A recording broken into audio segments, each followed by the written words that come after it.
నల్గొండ జిల్లాకు సంబంధించినటువంటి మంత్రివర్యులు చాలా అంటే చాలా మంచోడు, హానెస్ట్. చిన్న దాంట్లో కూడా ఏది పెట్టాడు, చిన్న చికాకు చేయడం, చిన్న అవినీతి చేయడం. నేను రాసిస్తాను హాస్పిటల్ హానెస్ట్.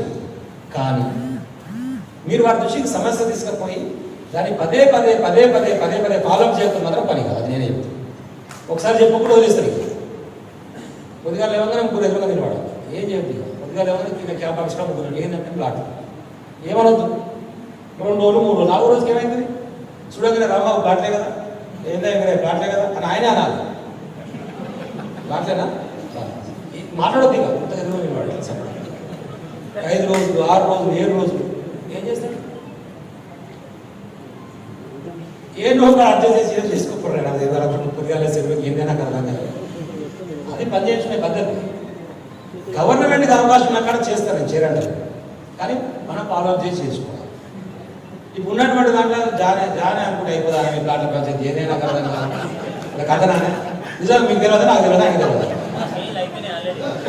చేసినట్టు కొన్ని ఇల్లు కట్టుకుంటా కానీ నువ్వు చెప్పలేదు. గృహప్రవేశాలు వెళ్ళదు కాదు.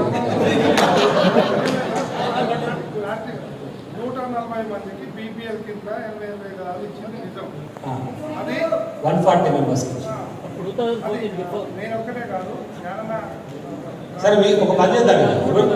ఈమెయిల్ చర్చ ఉంది కానీ మిగిలిన వాళ్ళకి సంబంధించిన వాళ్ళు మీరే, ఎందుకంటే మనకి అక్రిడేషన్ చిన్న పేపర్ పెద్ద పేపర్ ఇష్యూస్ ఉంటాయి.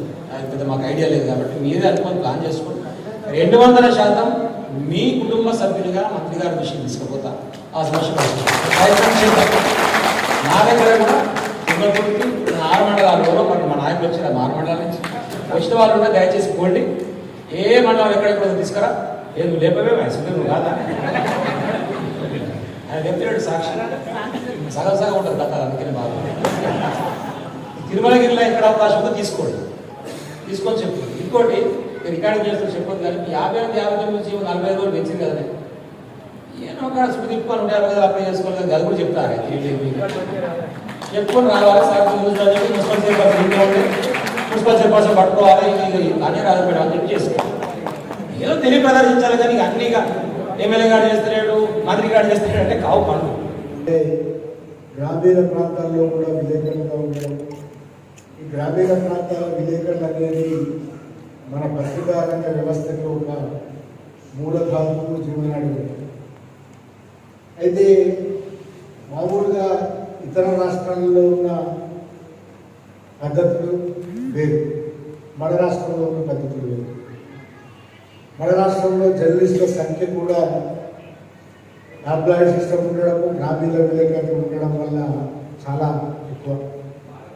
అసలు ఇంత సంఖ్య ఏ రాష్ట్రంలోనూ లేదు. అటు ఆంధ్రప్రదేశ్, ఇటు తెలంగాణ, ఈ 2 రాష్ట్రాల్లో కలిసి దాదాపుగా 40,000 మంది అక్రిడేటెడ్ జర్నలిస్టులు ఉన్నారు. మన రాష్ట్రంలో ఈ సంవత్సరం మనం అక్రిడేషన్లు 20,400 అక్రిడేషన్లు లేదు.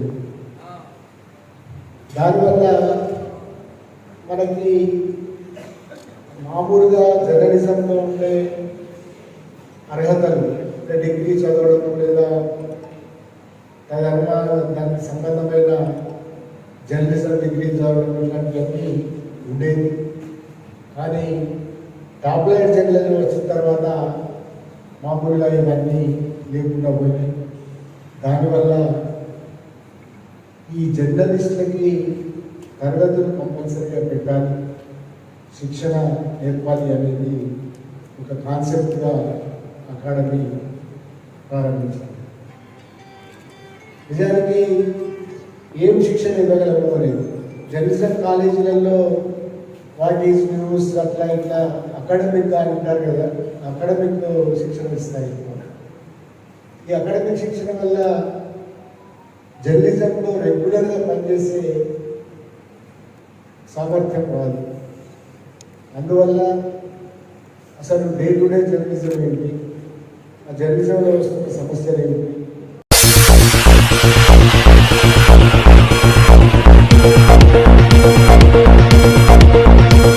24/7 చూస్తూనే ఉండండి ఎంబీకే న్యూస్. ఈ వార్తలు ఇంతటితో సమాప్తం. తిరిగి మళ్ళీ మరో న్యూస్లో కలుసుకుందాం.